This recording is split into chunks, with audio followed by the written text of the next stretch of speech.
How's everybody doing? A warm welcome to you all on this wintry November day. We're going to take a look at this Dire Straits live 1978 to 1992. This is the CD box set. This was released, I think, on Friday the 3rd of November. And yeah, this is one of the releases that I was really looking forward to when I heard about it maybe 2 months back. So let's get on with it and open it up and see what's inside it. Dire Straits are probably one of my favorite bands. I got into them around the time of Brothers in Arms, when I borrowed the cassette from a friend of mine before Christmas '85, and I was hooked immediately. And you know, Dire Straits and myself go back a long way. When I started buying the other albums, I just loved the music. I love Mark Knopfler's guitar playing. And I have seen them live as well. 1991 on Every Street Tour. I saw Mark Knopfler live in 1996 as well. So yeah, great. So this box is kind of a continuation of the catalogue. About a decade ago, they released the CD albums, and they were done on vinyl as well, in a box set. And then a few years back, they released the CDs again.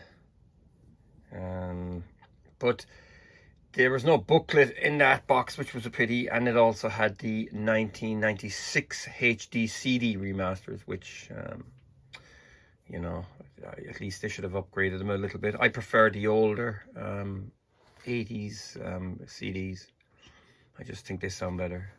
So this one is live 78 to 92, 8 CD set, expanded remastered editions of the iconic live albums Alchemy and On the Night, live at the BBC and Encore's EP, plus previously unreleased bonus album Live at the Rainbow, recorded in '79.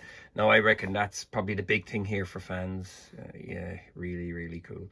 20-page booklet with brand new essay and exclusive art cards. Yeah, that's definitely an improvement over the first box set, without a doubt. That's the track listing. Very nice.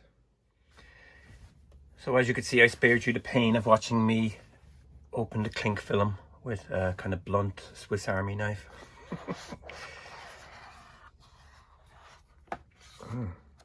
I guess these are the art cards. That was the Alchemy thing. You know, arrows going left and right and all that kind of stuff. This is kind of from Making Movies. You know, the album artwork Making Movies was red with blue, and that's what the original box looked like as well. So just check this part out. These are the cards. Alchemy On the Night. Nice matte finish on them. It would be nice in a frame, I guess, you know, Encore's. This was released a couple of years ago as well for Record Store Day, live at the BBC. Yeah, that vinyl now is worth a bit of money. I never had it on vinyl. And then you've got, that's lovely, that's really nice. I love the red Strat, Dire Straits. Here's your booklet. Let's move this out of the way. Oh, nice. At least you get a booklet. Yeah, you know, that's important. The Van Halen box set, ZZ Top, Chicago. You know, none of them had booklets, which is a pity.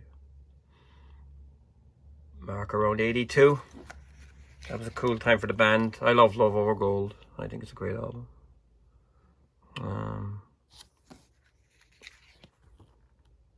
Yeah, it's very nice. Nice booklet, yeah, I must admit. Yeah, at least there's something to read. At least there's something to get your teeth into. Yeah. Mark with his red Schecter. Yeah, I love that when they, you know, they show musicians who played Fender Strats and stuff like that, and they always show a picture of Mark. Now he plays them again, but all the way throughout the 80s, live anyway, he was using Schecter guitars from around 1980 on. The black Strat, the black Telecaster in the Alchemy video, that was a Schecter. The Walk of Life guitar, the red one with the binding, and the rosewood fingerboard. That's a Schecter. This is a Schecter as well, the Strat.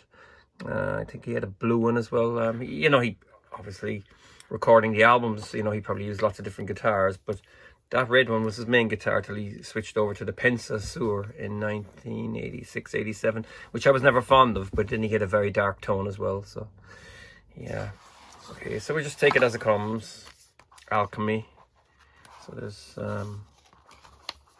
booklet for Alchemy is here. It's kind of a probably a poster or something.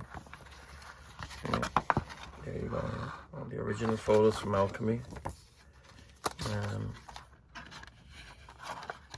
I love miniature sleeves as well. Yeah, that's sticks to the original artwork.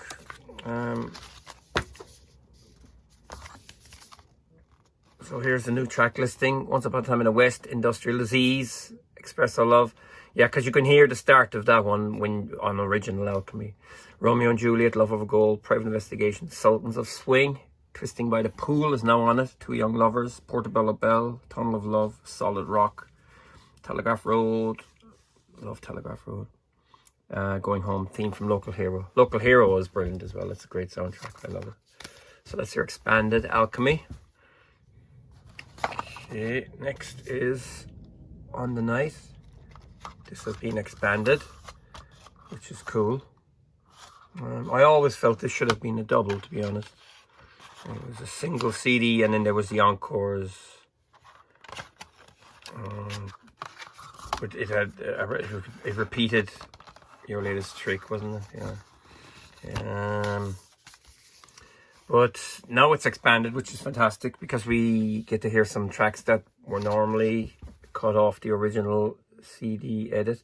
Calling Elvis, Walk of Life, Heavy Fuel, Romeo and Juliet, Private Investigation, Sultans of Swing is now on it, which, you know, how could you have a concert without Sultans of Swing? It wasn't on the original. Fade to Black, Your Latest Trick, When It Comes to You. Yeah, I see songs like that, like, you know, they don't really stand out too much, you know, for me. I mean, they're okay, you know. I Think I Love You Too Much. I don't think I've ever heard a studio version of that. They performed it at Nebworth 90. You and Your Friend, I like that. It's good. On Every Street. Two Young Lovers is on it again. Tunnel of Love and Telegraph Road. Thank heavens, because yeah, I think when I saw them in Dublin in 91, I was at a Sunday night gig. They didn't play Telegraph Road, and I was a bit disappointed. It ends up with Money for Nothing, Brothers in Arms, as usual. Yeah, but they did play it. And another song I'm sure they played was Planet of New Orleans. I thought I heard that at that gig. I could be wrong, but I thought they did. Great band on this lineup as well. Very, very smooth. You know, we've got the hardcore, the Straits band, John Ilsley, Alan Clark, Chris White, Guy Fletcher, who's done a lot of work with Mark on his solo projects as well. But Chris Whitten on drums.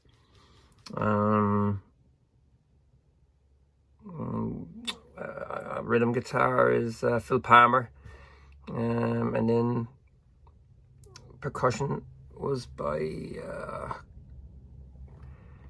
I'm trying to see it here. It's very small. Danny Cummings, sorry. And you had Paul Franklin as well on steel guitar, which it kind of, yeah, country was getting very big in the early 90s. You know, there was a big country resurgence. So yeah, here we have Encores. Now, this was released back in, I think it was in 93 when this came out on CD, and there was a double box, you see, and this was to add into it. Same happened with the vinyl. It was a double LP, which I have. And it's quite hard to get though, you know, but that's why I might be tempted to get the vinyl, because yeah, you know, like I said, I have Alchemy and I have On the Night, but it would be nice to have them again. Next is Live at the BBC. This was released in 95 and it also came out on vinyl, which is very hard to get. You won't find that anywhere, and if you do, you'll pay a fortune for it. This one harks back now to the late 70s, and then there's also Tunnel of Love, I think from 81 or something like that. So yeah, it's a bit strange how they shoehorned that in there, but This is the original lineup. John Ainsley bass, David Knopfler guitar, Mark obviously guitar vocals, and then Pick Witters. This is the original band. So this is probably the first time in donkey's years you're getting a Dire Straits release with the original band. Some people like the original band. I love the first album. It's very, very economic, very stripped down. All the songs are great on it. I love it. The second album is a little bit diluted, but then Making Moves is fantastic. But that's when David bailed out. He's, himself and Mark didn't get on. But this is nice. Again, it would be nice to have this on vinyl. It's not totally essential, but that's the only way you're probably going to get it now. And finally, we have a new one, and this is at the Rainbow, the 21st of December, 1979. So the band are 2 albums in at this stage, and this is the original band, and the discs are absolutely beautiful looking.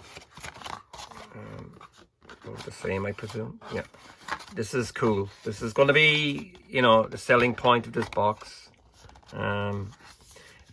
Maybe this might come out for Record Store Day on its own, but yeah, better off just getting the box. So this is gonna, the older material, Down to the Waterline, 6-Blade Knife, Once Upon a Time in the West, Lady Writer, Lions, Sultans of Swing, Les Boys, Portobello Bell, News, What's the Matter Baby, Setting Me Up, In the Gallery, Solid Rock, Southbound Again, Where Do You Think You're Going, Wild West End, great, Twisting by the Pool. That's an old song, yeah, because it was released officially in 1982 on the extended play EP, along with Two Young Lovers and If I Had You. And then we have Good Morning Little Schoolgirl, That's All Right Mama, Nadine, Keep On Knocking, and that's performed with Phil Lynott and Tony Demure. So that's a bit unusual, for that to pop up. Yeah, very cool. Yeah, it's pretty cool. Very, very nicely done, I will say. Look at the red inside, it's lovely. And it's just a pity that they didn't stick. It would have been cool to have a Brothers in Arms concert there as well, wouldn't it? It would have probably really, another 2 discs. It would have been a 10 CD set, maybe charge $10 more, and it would have been amazing. You'd have the whole shebang in there then. There's a few other live things as well. The Nelson Mandela concert from 1988, where Eric Clapton joined the band. Little things like that. But look, this is as good as you're going to get. It's fantastic. Yeah, I can't wait to listen to it. I'm not really going to go into the sound quality and all that kind of stuff. It's the remastering of today. I presume it's going to be compressed, and I presume it's going to, the Mark Knopfler box sets sound good. I have all the original Dire Straits albums on CD, and I have the CD box set from a few years back. But I prefer the original CDs from the 80s because they're less compressed, especially for the first 2 albums. They sound fantastic, and I have all the vinyl as well. Yeah, but this is definitely worth grabbing if you're a fan, and it's probably one of the biggest releases of the year because nobody was expecting it, and here it is now. So that's it. Thanks for watching. Feel free to subscribe and take care.